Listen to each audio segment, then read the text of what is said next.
નમસ્કાર મિત્રો, જય સોમનાથ. સોમનાથ મંદિરથી નજીક આવેલું 2 કિલોમીટર દૂર બાણગંગા, જે સમુદ્રની અંદર શિવલિંગ આવેલું છે. અવશ્ય મુલાકાત.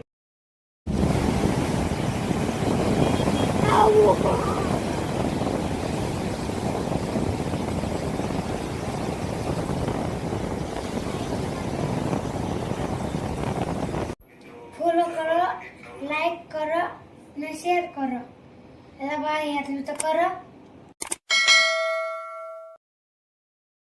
નમસ્કાર મિત્રો, જય સોમનાથ. સોમનાથ મંદિરથી નજીક આવેલું 2 કિલોમીટર દૂર બાણગંગા, જે સમુદ્રની અંદર શિવલિંગ આવેલું છે.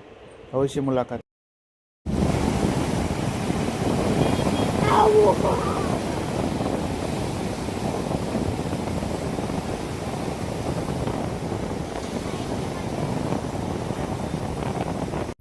ફોલો કરો, લાઈક કરો ને શેર કરો. એટલે ભાઈ એટલું તો કરો.